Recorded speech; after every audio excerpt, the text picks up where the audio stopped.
Hola,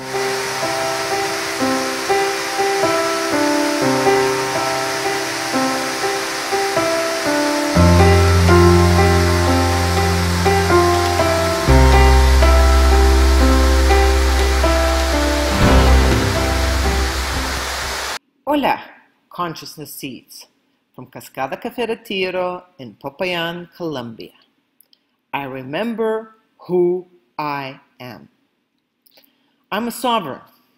I stop identifying with the sheep and with its fold: family, race, country, culture, religion, planet, galaxy. I stop following constitutional, common, or statutory laws, which are laws of death and created for the sheep. I stop thinking that I'm smaller than a queen, a president, a prime minister. They are the sovereigns of death. I stop biblical, Quranic, Vedic, or Jewish laws based on the gods of death. In reality, I am the supreme authority, not merely a son of God or a natural person subjected to a false sovereign power. True sovereignty is internal and rests in my soul's hands. I accept her rule and allow her to become the sovereign of my body. It is important not to confuse autonomy and sovereignty. Autonomy is the capacity for a machine or organism or an individual to function on its own without relying on the outside. Sovereignty is supreme and, consequently, unlimited, immortal, and unchanging. This does not mean that as a sovereign, I can do anything because I pretend to be my own ruler. Only my soul is sovereign, and she suggests her idessic law to my body. Only she knows the most suitable actions for my evolution, but she will never impose her will on me. I have to consciously choose to follow my soul's suggestions. My soul will also never suggest I do something wrong or go against common good sense and respect for others. On the other hand, my ego desperately shouts counter orders. It is essential to get to know both ego and the soul well, so that each one of us can tell who is speaking inside. The ego. Immediately after the creation of humanity, the ego became its unifying element. It is around the ego that the various states of being were gathered. But now that we are approaching the birth of a superhumanity, the ego needs to disappear and leave its place to the psychic being, the soul, who, by divine intervention, slowly appeared and served to manifest the divine in each human being. Aurobindo and the mother, the psychic being. The ego is the false leader, the soul's substitute. The ego will remain in control of each human body for as long as humans are unconscious of this fact. The ego runs on autopilot and follows two basic programs. The innate program, the least important, is partially visible in the DNA inside our genes and invisible in all parts of the body where ancestral memories have accumulated. The acquired program is most important, is established by habits, values, custom, routines, and faith. It is based on what I have learned since birth from my environment and currently fashionable family and social programming. There are two programs. The two programs allow the ego to play his role to perfection. First, he needs to guarantee the survival of the species and then that of the individual. Thus, the ego ensures the security of assets. All parts of the body are influenced by these programs, which allow the ego to establish and maintain his power over them. When I identify with my ego and give him power over my body, his influence becomes overwhelming. He resists with all his might with any experience that would bring about the evolution of my soul and body, because he is afraid of losing his grip and eventually dying. He exercises his authority over all three vibratory levels of my body. On the mental level, he scatters negation and doubt. On the emotional level, he stirs up desire and ties me to preferred objects or persons. On the physical level, he slows me down to a basic state of inertia and encourages me to obey him passively and mechanically. Ego is ready to do anything to keep his monopoly of the body. He is afraid of losing his place as the dominant male figure inside of me. He hates being subjugated by his competitor, the soul, and works hard at purging the body of soul's influence, short-circuiting her ideas with lies.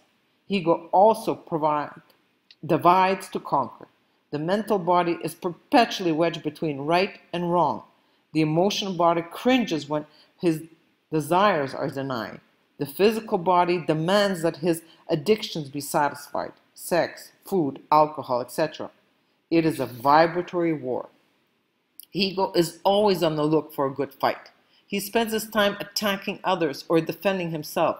Just like a wild animal, he is constantly on watch. Anything can happen, especially when he least expects it. My ego thinks that he is a poor creature surrounded by dangerous enemies. He forgets who he is. He is separated from his creative reality. He is afraid of everything. My ego is insatiable. He spends his life wishing to have more and more. He wants to get what he does not have and increase what he already owns. He defines himself through his imaginary appearance: uniform titles, reputation, achievements, strength, power, courage, success. Perpetually excited mentally, emotionally, and physically, he may eventually calm down and simply strive for happiness. He works hard, making endless sacrifices, bleeding himself white for his boss and his children. Still, no matter what he does, he eventually dies from exhaustion, as he can never fulfill all his desires.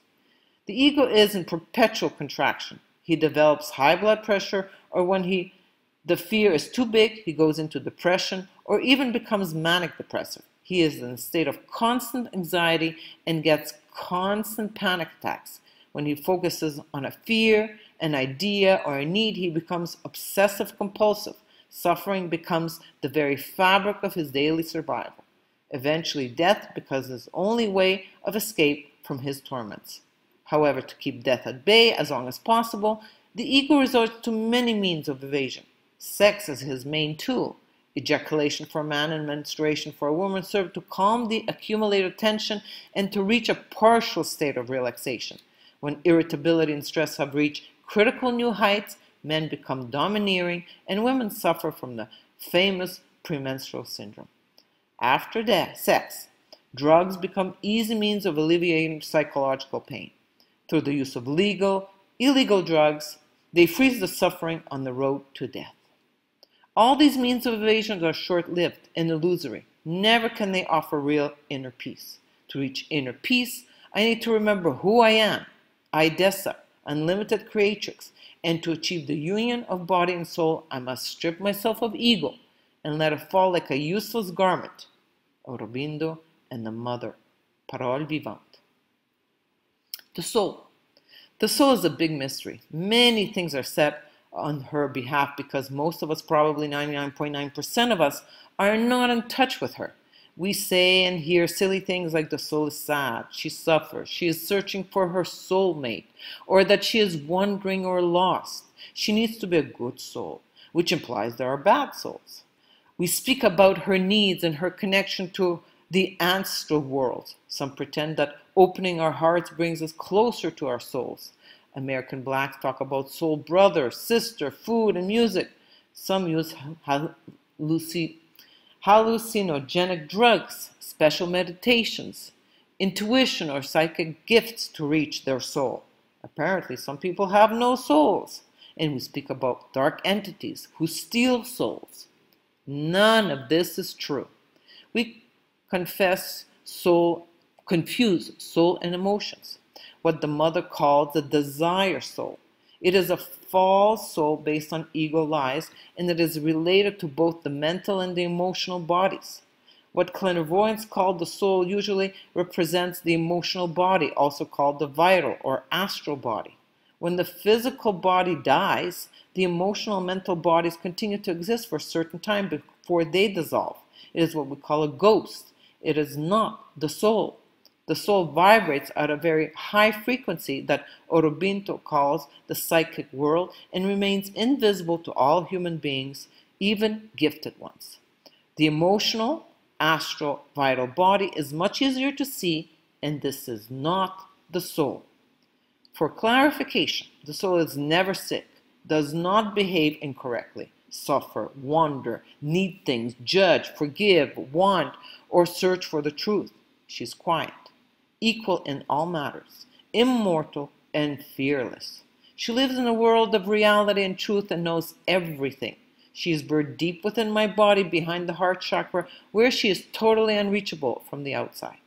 Only I can contact my own soul from the inside. As for the idea of soulmates, it is a reassuring spiritual myth, the distortion of a fundamental truth concerning human beings. The soul cannot be sad because it vibrates at the speed of pure love and bliss.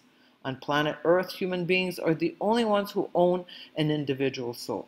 All other earthly beings have collective souls, one per species or race. From life to life, a human soul evolves. Her voice slowly gets stronger until, eventually, her influence dominates the body. My soul encourages new original actions that are perfectly adapted to the present moment. As the authority of the soul replaces that of the ego, the old egotistic program dissolves at an increasing rate, while the old resistance disappears. That is how the soul grows. Progress takes form, becomes more individualized, and gradually manifests idessic truth, grace, bliss, and magnificence. Life after life, my soul waits for a most important and intense event. She knows that one day my body will agree to give itself totally and unconditionally to her. Fortunately, my soul is extremely patient. She has been waiting for millennia. The good news is that the time has finally come. At last, my body has understood that it came to do on this planet. Accomplish my soul's destiny to unite with a body forever. To succeed, I now need to follow her advice at all times. Join me in this amazing journey. I trust I will be sharing the energy of the healing sounds of the waterfall and infinite love with you soon. Choose Consciousness Workshop at Cascada Caferetiro in Popayan, Colombia, February 3rd to 7th, 2020 in English, and March 2 to 6, 2020 in Spanish. Infinite love.